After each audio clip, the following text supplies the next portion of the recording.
Hey California Landlords, I'm John Tyner, owner of Tyner Property Management in Sacramento, California. We manage about 1,250 properties in the greater Sacramento area. We're doing less than one eviction per year with over 1,250 doors, so we're good at what we do. The purpose of this video today is how do you handle Section 8 applicants? The rules have changed quite a bit over the last year and a half with regard to these items, and I kind of want to run through the rules because I think there's a lot of landlords out there who are unclear on what their obligations are, what they can and what they can't do. And if you make a mistake in this regard, it can cost you a ton of money.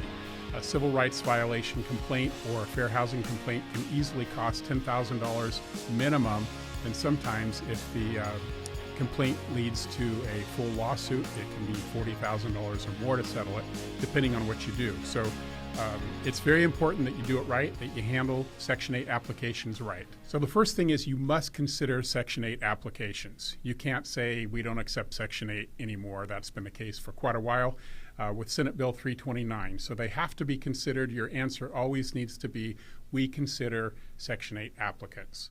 Number two, whatever your income requirement is, typically, for example, if you have an income requirement that the applicants need to have 3 times the monthly rent and income, when it comes to a Section 8 applicant, it needs to be 3 times the tenant's portion of the rent. So in other words, if you had a $2,000 rental, but the tenant's portion that they have to pay under Section 8 is only $200, then $200 times 3 is $600 income, is all that you can qualify a Section 8 applicant for on the income side. So basically, all Section 8 applicants qualify when it comes to income. Most recently, there's been another change with regard to Section 8 applications, and it's Senate Bill 267, and it says that you cannot run their credit report without having first offered them an alternative way to prove that they have the ability to pay the rent.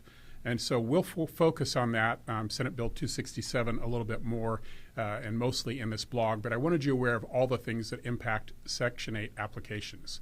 So the question comes up, how can we determine if a tenant is able to pay the rent? What are the alternative ways that can be offered? And Senate Bill 267 actually has a few suggestions in there. There are some of the ways that you could check and that a tenant could demonstrate to you without a credit report that they're able to pay the rent. One of those ways is government benefit payment records.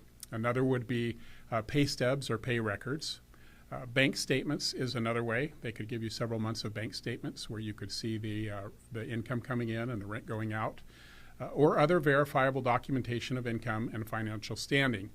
Utility bills and phone bills are not listed as examples, but I think those are also a good way to determine whether a tenant has the ability to pay their bills on time.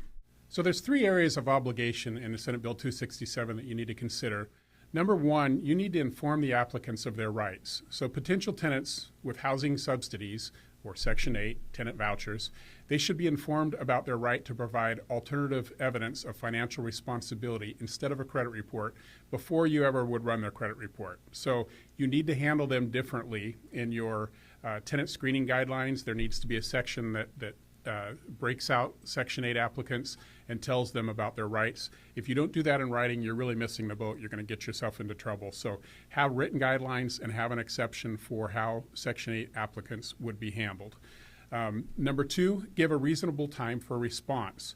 So if you're first come, first serve, like fair housing likes landlords to be, and you get a Section 8 applicant, you can't just bump them out because somebody comes in and behind them and they're not Section 8. So you need, once you receive a Section 8 application, you need to handle it a little differently and give them a reasonable amount of time. You know, how much is reasonable? I'm not sure. A week or 2 would probably be reasonable.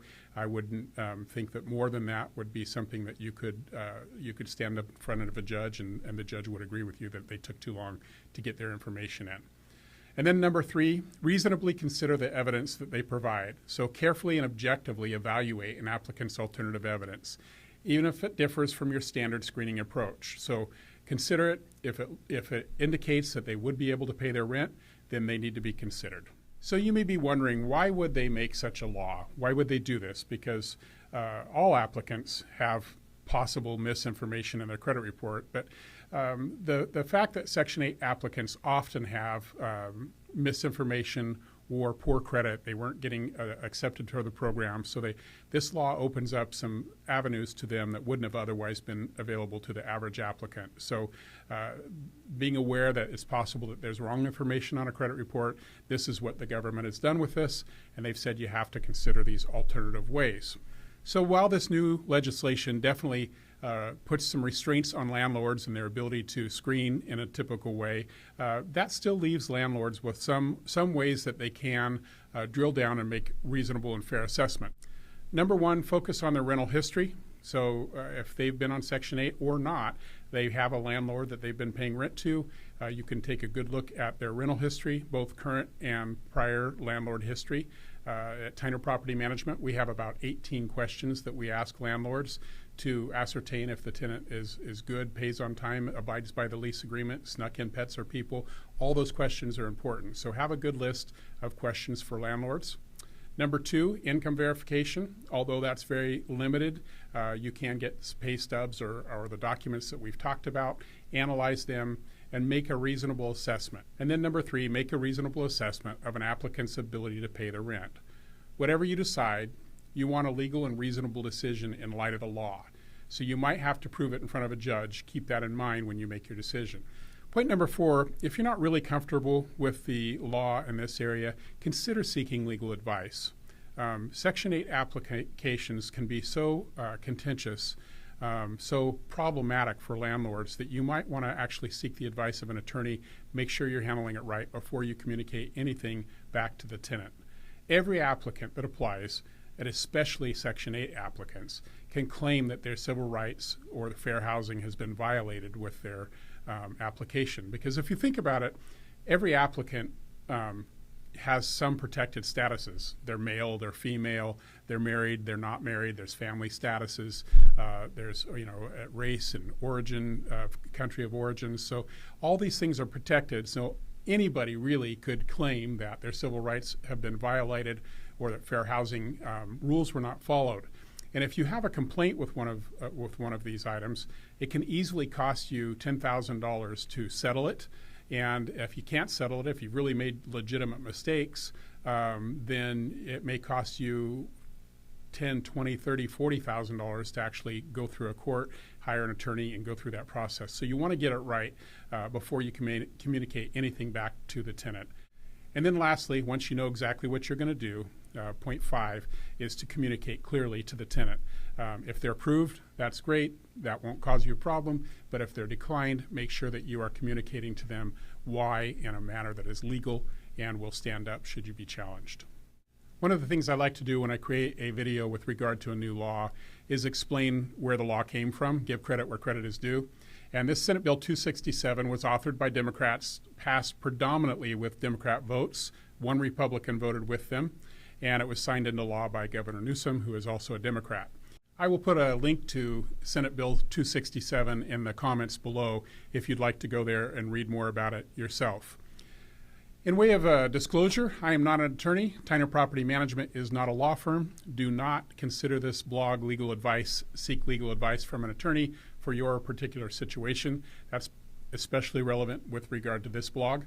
And then how to contact us. If you need help with your rental process and maybe you're a little bit worried about even navigating this, feel free to reach out to us. We rent about 2 homes a day, and we're good at handling things in a way that is legal and keep us out of trouble.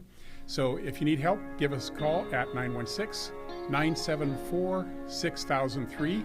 You can also email us at info@tyner.com, or you can just kind of anonymously go in and check out our website, which is tyner.com. On our website, we have more information for property management. That's one of the tabs.